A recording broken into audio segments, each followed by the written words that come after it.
Alors, on est sur le même tableau que l'exercice d'avant. Donc, alors, si je veux effacer les mises en forme conditionnelles, je vais dans mise en forme conditionnelle, effacer les règles, et je peux faire effacer les règles des cellules sélectionnées. Effacer les règles de la feuille entière plutôt, parce que j'avais pas fait de sélection. Autre chose que vous pouvez vouloir, par exemple, sélectionner ces cases-là. Au lieu de faire des règles par rapport à des valeurs, vous pourriez utiliser des jeux d'icônes. Donc là, on choisit, par exemple, des petits ronds comme ça. Alors, quand on choisit ça, Excel, lui, va les mettre un petit peu de manière aléatoire en fonction de pourcentage qu'il a fait sur votre série de données. Donc, bon, déjà, on voit quand même que les notes les plus élevées sont en vert, les plus basses sont en rouge. Mais on va pouvoir changer ça. Donc, gérer les règles. Après, je sélectionne ça, je fais modifier les règles. Et là, vous voyez que c'est mis en pourcentage. Donc, en fait, si vous voulez mettre vos propres valeurs, on va passer ça en nombre. Et je vais dire rond vert si la valeur est supérieure ou égale. Je pourrais mettre 10 dans mon exemple.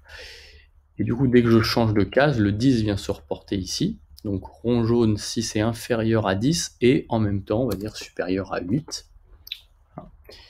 Et après, le rond rouge se mettra automatiquement si c'est inférieur à 8. Voilà, si je fais ça, ok. Voilà, j'arrive à avoir des choses comme ça.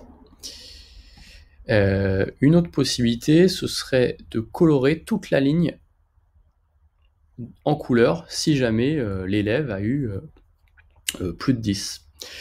Donc ça, il va falloir faire des mises en forme personnalisées. Donc pour faire ça, déjà, je sélectionne tout mon tableau.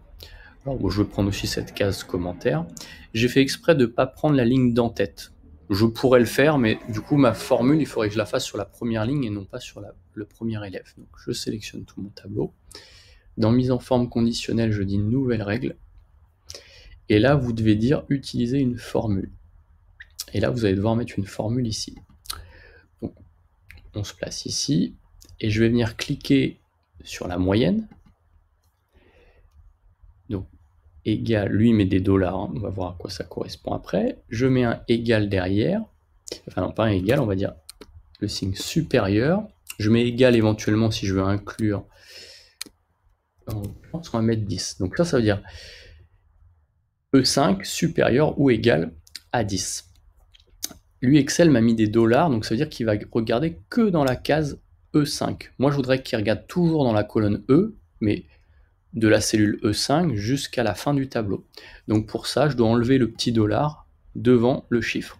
Donc, ça fait $E5 supérieur ou égal à 10. Je choisis mon format, donc par exemple, je veux dire couleur de remplissage en vert comme ça. Je fais OK. Je fais OK. Voilà. Et là, il m'a colorié toutes les lignes comme ça. Si par exemple cet élève-là, je lui mets je vais mettre 5. Hop, voilà, sa moyenne passe en dessous, du coup, la ligne ne se colore plus. Si je lui remets